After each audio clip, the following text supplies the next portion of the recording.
सुप्रभात बच्चों, आज हम हिंदी में पढ़ेंगे। ये हमारा अंतिम पाठ है, अजंता एलोरा की यात्रा। ये एक यात्रा वर्णन है, यात्रा वृत्तांत है। ठीक है। प्रस्तुत पाठ में अजंता और एलोरा की ऐतिहासिक गुफाओं से परिचित कराया गया है। ये गुफाएं हमारे इतिहास की धरोहर है। अजंता की 29 गुफाओं में 5 मंदिर हैं, जिन्हें चैत्य गुफाएं कहा जाता है। इनमें केवल प्रार्थना उपासना की जाती है। शेष 24 विहार गुफाएं हैं, जिसमें बौद्ध भिक्षु रहते और लिखते पढ़ते थे। जिसमें क्या करते थे? बौद्ध भिक्षु पढ़ते लिखते थे। एलोरा में कुल 36 गुफाएं हैं। 17 हिंदू मत की गुफाएं हैं, 12 बौद्ध मत की है, 5 जैन मत की है, 2 साधारण है। इस पाठ में उक्त गुफाओं के संबंध में विस्तार से बताया गया है, जो बालकों के ज्ञान में अभिवृद्धि करेगा। इस पाठ में हम किसके बारे में पढ़ेंगे? अजंता एलोरा की गुफाओं के बारे में। रेलगाड़ी ठसाठस भरी थी। स्टेशन पर यात्री का सैलाब सा उमड़ रहा था।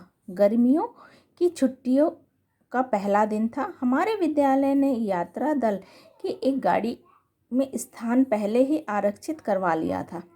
इधर हमारे दल ने डिब्बे में सामान जमाया, उधर गाड़ी ने सीटी दी। लोहे की पटरी पर सांप की भांति रेंगती हुई रेलगाड़ी छुक छुक की ताल के साथ आगे बढ़ने लगी। ठीक है। यात्रा कैसे आरंभ हुई है इसमें बताया गया है पहले, कि रेलगाड़ी जो थी पहले से भरी हुई थी। पहले से हम कहीं पे भी जाते हैं तो हमें टिकट बुक करनी होती। ठीक है। तो पहले से विद्यालय ने क्या कर लिया था? स्थान आरक्षित मतलब रिजर्वेशन करवा लिया था, और सबने अपना सामान, जैसे कि हम चढ़ते हैं यात्रा करने से पहले अपने सामान को जमा लिया था, और उसके बाद ट्रेन चालू हो गई और यात्रा शुरू। फिर यात्रा में वह आनंद आया जो जीवन भर याद रहेगा। उधर खिड़की के बाहर क्षण क्षण बदलते मार्ग के दृश्य, इधर साथियों के आपसी हंसी मजाक, छीना झपटी, खाना पीना, गाना बजाना, सब कुछ आनंददायक प्रतीक हो रहा था। हंसी खुशी के वातावरण में कब एक सप्ताह बीत गया पता ही नहीं चला। यात्रा के ये 7 दिन ना होकर स्वप्न लोक की 7 घड़ियां थी। मतलब ये यात्रा के लिए जाते हैं तो 7 दिन उनके ऐसा बीत जाता है कि इन्हें पता ही नहीं चलता कि कैसे उनके 7 दिन बीत गए हंसी खुशी में। ठीक है। सवेरे 5 बजे हमारा दल जलगांव पहुंचा। सबसे पहले कहाँ पहुंचा? जलगांव पहुंचा। वहां से अजंता के लिए 1-1 घंटे के बाद बसें चलती हैं। अजंता के लिए जलगांव से 1-1 घंटे में बस चलती है। हमारी बस ज्यों-ज्यों अजंता की ओर जा रही थी, त्यों-त्यों पहाड़ी निकट आने के लक्षण दिखाई दे रहे थे। सामने एक कांस्ट पट्ट पर लिखा था अजंता। ठीक है। एक जगह उसमें लिखा हुआ था, जैसे हम कहीं पे भी जाते हैं आपको दिखता है कि कहाँ पे कौन सी चीज़ है, तो यहाँ पे भी लिखा हुआ था अजंता। यह अजंता नामक गांव है, इसी कारण इन गुफाओं का नाम अजंता की गुफाएं पड़ा। अजंता का नाम अजंता की गुफाएं क्यों पड़ा? क्योंकि उस जगह का नाम, उस गांव का नाम है अजंता। हमने देखा कि गांव के 3 और पहाड़ी है, जिसकी गोद में बघोरा नदी बह रही है।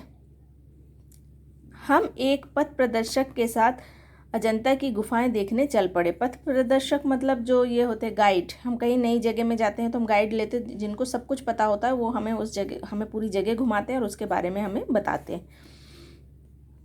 उसने हमें बताया अजंता में छोटी बड़ी कुल 29 गुफाएं हैं। इनमें से 5 मंदिर हैं, जिन्हें चैत्य गुफाएं कहते हैं। चैत्य गुफाएं जहाँ पे बैठ के साधु या पहले के ज़माने के लोग साधना करते थे।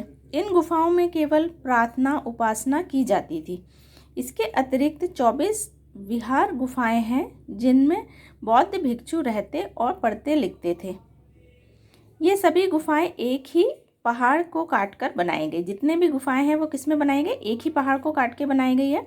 हमने देखा कि गुफा में एक छेद से इतना प्रकाश आ रहा है कि इसमें लगभग सारी गुफा जगमगा रही थी।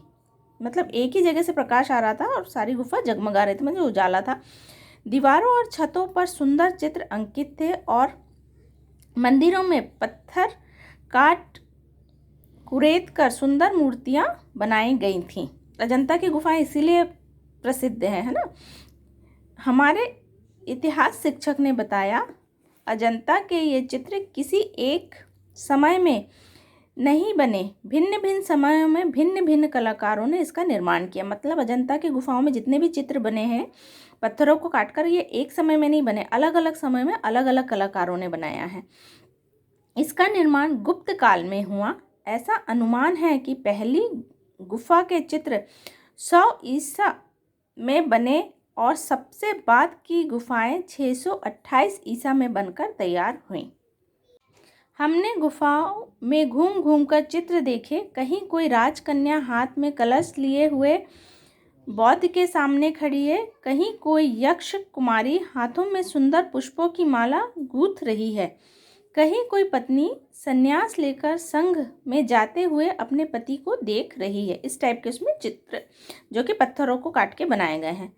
17वीं गुफा में अंकित एक जातक कथा के बारे में पथ प्रदर्शक ने बताया कि महात्मा बुद्ध के पिछले जन्म का नाम बोधिसत्व था। एक बार बोधिसत्व ने मृग के रूप में जन्म लिया और वह अपने झुंड का मुखिया बन गया। एक दिन राजा उसी वन में शिकार खेलने आया। शिकारियों ने एक जाल फैलाया कि सारा झुंड उसकी पकड़ में आ गया। राजा ने बधिकों को आदेश दिया कि रसोई के लिए प्रतिदिन एक मृग मारा जाए। एक दिन एक गर्भवती हिरनी की बारी आई। उसने देखा बोधिसत्व को दया आई। उसने राजा के सम्मुख उपस्थित होकर प्रार्थना की, इस हिरनी के बदले मुझे मारकर इसे प्राण दान किया जाए। इस घटना का राजा पर इतना प्रभाव पड़ा कि उसने सभी हिरणों को मुक्त कर दिया और भविष्य में जीव हिंसा ना करने की प्रतिज्ञा की। जब उसने देखा कि एक गर्भवती हिरनी के जगह एक मनुष्य अपनी जान देना चाहता है कि आप मुझे उसके जगह वो कीजिए, तो राजा का इसका बहुत प्रभाव पड़ा और उन्होंने क्या किया, हिरणों को मुक्त कर दिया और कभी भी जीव हत्या ना करने की प्रतिज्ञा की। हम अजंता से एलोरा पहुँचे। अजंता अलग है, एलोरा अलग है, ठीक है। चित्र में आपको दिख रहा है। एलोरा में कुल 36 गुफाएं हैं। इसमें 17 हिंदू मत की गुफाएं हैं, 12 बौद्ध मत की और 5 जैन मत की तथा 2 साधारण।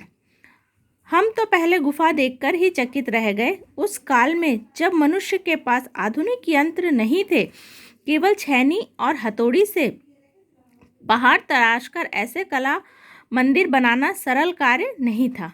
इन गुफाओं में बड़ी बड़ी गैलरियां हैं, छत है, स्तूप है। क्या मजाल की एक स्तूप दूसरे स्तूप से तिल भर भी भिन्न हो, मतलब सब क्या है, एक जैसे ही बने हुए हैं। बौद्ध गुफाओं में विश्वकर्मा गुफा सबसे प्रसिद्ध है। इसमें महात्मा बुद्ध की एक विशाल मूर्ति खुदी हुई है। वहीं हमने एक तिमंजिली गुफा भी देखी। तिमंजिली होने के कारण ही इसका नाम 3 थल पड़ गया। हिंदू गुफाओं में कैलाश मंदिर हमें सबसे अच्छा लगा। यह एक ठोस चट्टान को काटकर बनाया गया है। इसकी दीवारों पर चारों ओर देवी देवताओं की मूर्तियां खुदी हुई है। जैन गुफाओं में 2 मंदिर बहुत बड़े हैं, इंद्र सभा मंदिर और जगन्नाथ सभा मंदिर। मूर्तियां अब टूट गई हैं। हमारे इतिहास शिक्षक ने बताया कि इन गुफाओं का निर्माण 300 ईस्वी में आरंभ हुआ और 1300 ईस्वी में ये बनकर तैयार हुई। आज ये गुफाएं हिंदू, बौद्ध और जैन धर्म का सुंदर संगम स्थल है। इस यात्रा में हमने अजंता एलोरा की कला के दर्शन किए। इससे बढ़कर और कौन सी ऐतिहासिक यात्रा हो सकती है। ये बेटा अजंता की जो केव्स है, गुफाएं हैं।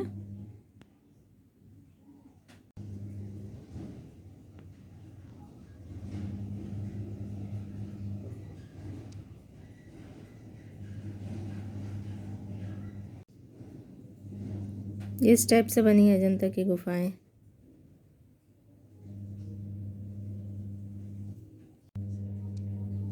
ये बेटा अजंता केव्स, जो अजंता की गुफाएं हैं जिसके बारे में हम अपने पाठ में पढ़ रहे हैं।